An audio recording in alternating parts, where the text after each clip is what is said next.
Chapter 2, West Tisbury. One summer, after they had graduated from college, Libby Brooks invited Amelia to visit her family home in West Tisbury on Martha's Vineyard. New Orleans born and raised, Amelia had never been to New England, but summer in New York City was almost as hot and restless as Louisiana, so she said yes. What Libby said exactly was, "Come stay at our cottage." She then explained that West Tisbury was at least 5 hours away by car. "You should do what I'm doing," Libby said. "Take Friday off and the Monday and Tuesday before the 4th of July.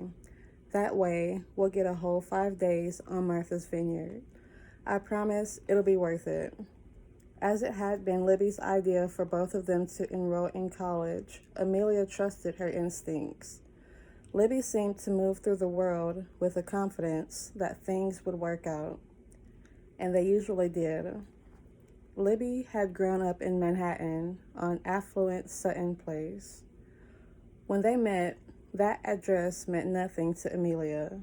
She was still new to New York, and her world consisted of downtown, where she worked and went to school, Midtown, where she lived, and Uptown in Harlem, where she went for dates and to eat in restaurants that reminded her of the food back home.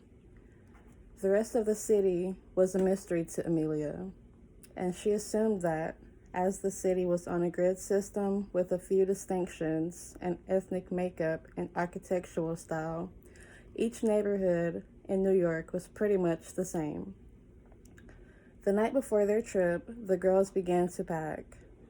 Libby knocked on the door of Amelia's room and said, "Hey, I have something for you." She handed Amelia a dress. It was bright pink with green flowers on it. "It's Lily Pulitzer, brand new. My stepmother bought it for me.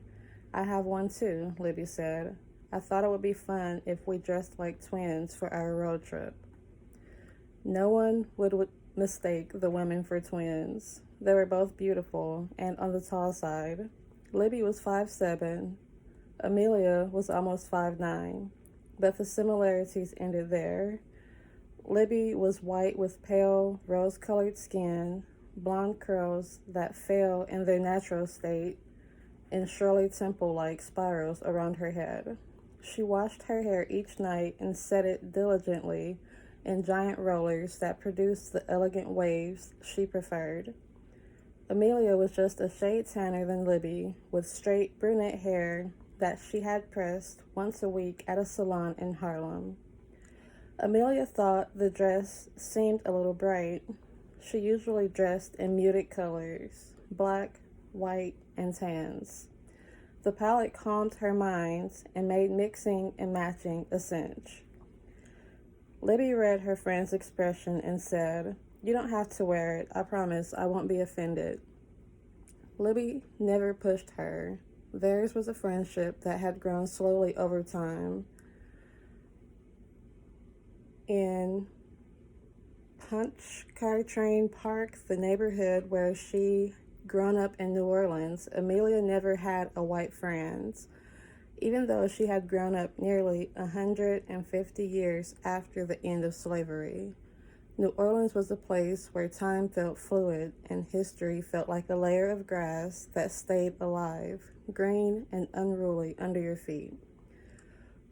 What was the thing that Faulkner had said? Something about the past never being dead. It wasn't even past. Being friends with a white girl in New Orleans was like being friends with all those women who had owned her grandmother's grandmothers as slaves, and all the terrible history that lay within. The tales the elders in her family shared, stretching back through the ages, still frightened and unsettled her. She would see white girls her age in shops and restaurants, and she would smile politely, silently admiring their hats and dresses. But she would never invite one of those girls to her home, would never consider breaking bread with the granddaughter of slave owners. It would be like setting the table for ghosts and a revival of evil. For all she knew, Libby's family might have had slaves. Maybe her history was also tainted. But there is something about the new in New York that made Amelia more comfortable with crossing the racial divide. It felt safer here to give relations with white people a go. With all that in mind, Amelia smiled politely, thanked Libby for the dress, and resolved to wear it the next day. That morning, at the breakfast table, Libby beamed when she saw Amelia in the dress that called to mind a picture of pink lemonade studded with slices of lemons. Libby was wearing a complimentary sheath. Hers was yellow with green vines and pink flowers. On her head, she wore a bright yellow kerchief. Amelia was glad her friend hadn't asked her to wear a scarf too. She wouldn't have done it. Too much of an Aunt Jemima vibe. Libby kept a car in the city, a 1968 Chevy Nova convertible, a hand-me-down from my dad, she explained. But to Amelia's eyes, the red coupe looked brand new.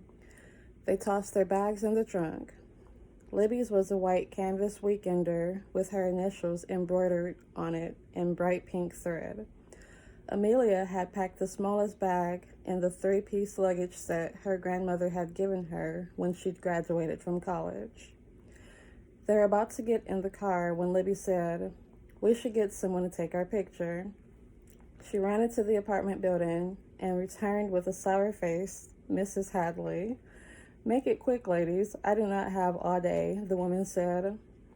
Libby handed Mrs. Hadley her Polaroid camera. "Take 2, she said. That way Amelia and I can both have one." The 2 young women posed in front of the car. Amelia realized they were quite the sight in their decidedly non-New York City summer dresses, posing on 34th Street in front of a convertible.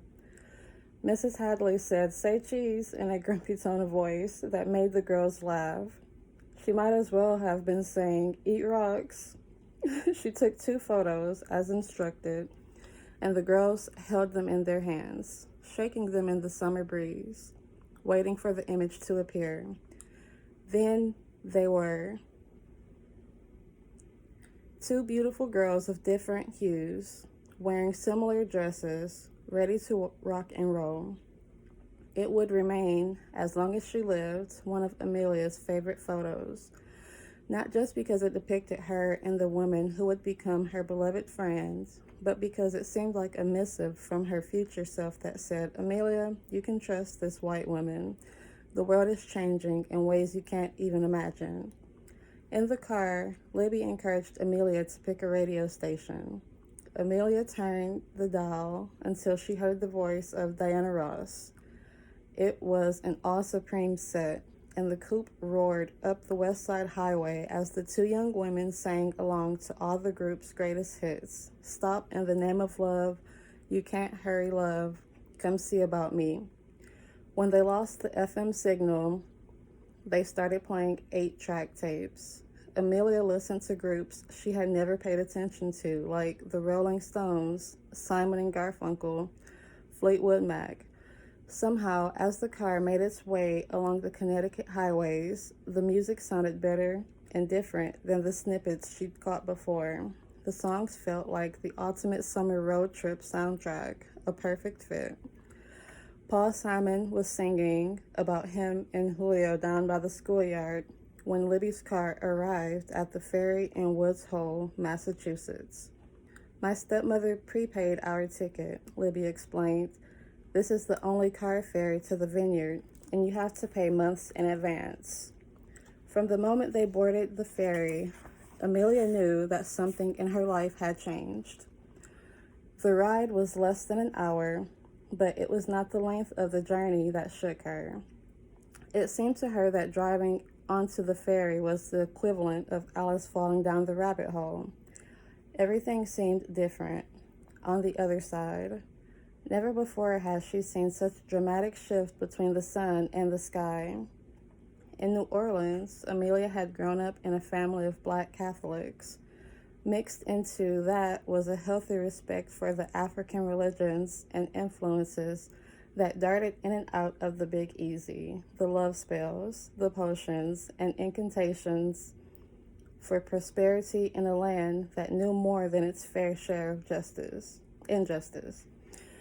In New York, Amelia attended Sunday services at St. Charles Borromeo on 141st Street, the oldest Black Catholic church in New York City. Amelia loved the way they threw just a touch of the Holy Spirit into the gospel music, and she admired the way the Black middle-class congregation shared a commitment to social justice issues. She went to church, she gave thanks, but she couldn't really say what it was she truly believed. But out on the Atlantic, nothing but sun and sky before her, she felt the simple truth that would become the bedrock of her adult life. God is. Only a higher power could create a vista like this. It was a short trip from the ferry landing in Vineyard Haven to Libby's family home in West Tisbury. As the stones crunched beneath the wheels on the long gravel driveway, Amelia began to grasp that her friend Libby was more than just a city savvy. She was also very, very wealthy, because what Libby had coyly referred to as the family's summer cottage was actually an 18th century center hall colonial that sat on 25 private acres. The salt gray clapboard had been weathered by time, but also lovingly maintained. A delicate greenish blue covered the doors and windowsills, as if the ocean had splashed its ethereal color against each point of entry. Lush white and blue hydrangeas lined the gravel driveway. Libby explained that the main house had been in her family for generations, and that over the years, her father had shrewdly added to the estate by buying neighboring properties when they went up for sale. Hence, there was the Stratum house, a 4-bedroom house where her older brother and his family stayed when they came to town, and the barn, which had once been an actual barn but now served as a dining room with a double-height ceiling and indoor entertaining space, with 3 small loft bedrooms and a chef's kitchen for entertaining. "We'll stay in the barn," Libby said, leading the way. If Libby's father and stepmother were not used to having a Black person as a house guest, they did not show it. Libby's father, Chris, was an executive at an airline, but out on the vineyard, he dressed the part of a casual local, all Lacoste polos and brightly colored chino pants. Her stepmother, a beautiful French woman named Anne-Marie, wore simple dresses in black and white, but Amelia could see that the materials were what distinguished the woman's clothing. They fell with the precision of the most luxurious linens and silks. The only person who seemed slightly uncomfortable around Amelia was the family's live-in cook, Aileen.